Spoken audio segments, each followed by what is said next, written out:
The Internet in the year 2009.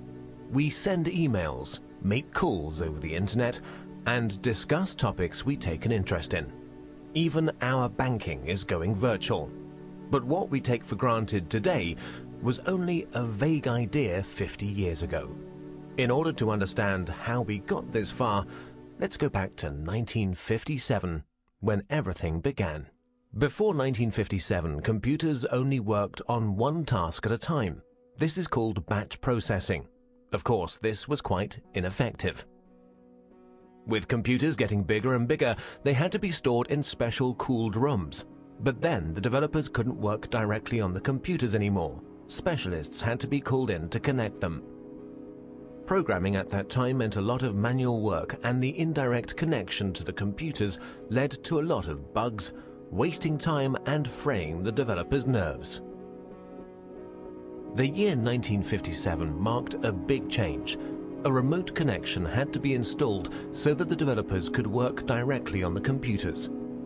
At the same time, the idea of time sharing came up. This is the first concept in computer technology to share the processing power of one computer with multiple users.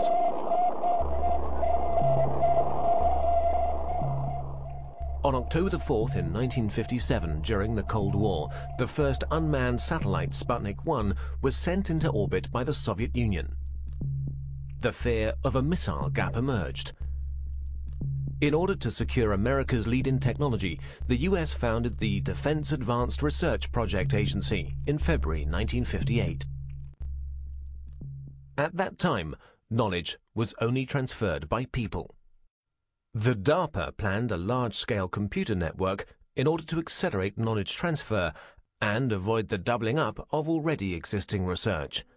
This network would become the ARPANET. Furthermore, 3 other concepts were to be developed, which are fundamental for the history of the Internet. The concept of a military network by the RAND Corporation in America. The commercial network of the National Physical Laboratory in England.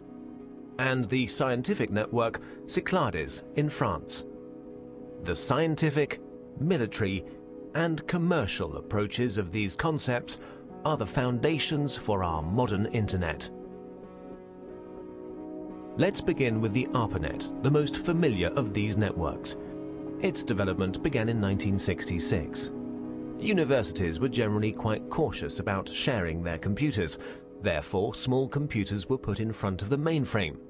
This computer, the Interface Message Processor, took over control of the network activities, while the mainframe was only in charge of the initialization of programs and data files.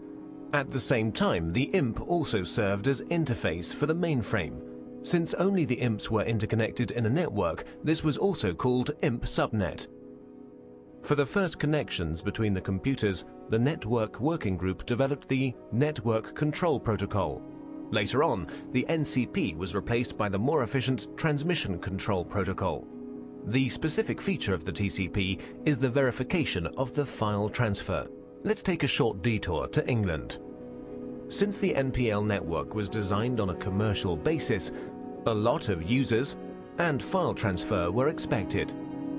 In order to avoid congestion of the lines, the sent files were divided into smaller packets, which were put together again at the receiver.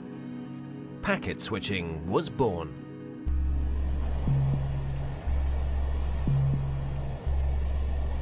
In 1962, American Ferret aircraft discovered middle and long-range missiles in Cuba, which were able to reach the United States. This stoked fear of an atomic conflict. At that time, information systems had a centralized network architecture. To avoid breakdown during an attack, a decentralized network architecture had to be developed, which, in case of loss of a node, would still be operative. Communication still used to work through radio waves. That would have caused problems in case of an atomic attack. The ionosphere would be affected and the long-wave radio waves wouldn't work anymore. Therefore, they had to use direct waves, which, however, don't have a long range. A better solution was the model of a distributed network. Thus, long distances could be covered with a minimum of interference. Another milestone followed with the development of the French network Cyclades. Since Cyclades had a far smaller budget than ARPANET, and thus also fewer nodes, the focus was laid on the communication with other networks. In this way, the term Internet was born. Moreover, Cyclades' concept went further than ARPA's and the MPL's. During communication between sender and receiver, the computers were not to intervene anymore, but simply serve as a transfer node.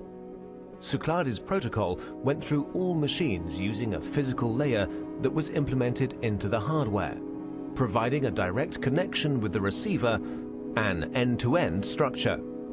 Inspired by the Cyclades network and driven by the incompatibility between the networks, their connection gained in importance everywhere. The phone companies developed the X.25 protocol, which enabled communication through their servers, in exchange for a monthly basic charge, of course. DARPA's transmission control protocol was to connect the computers through gateways.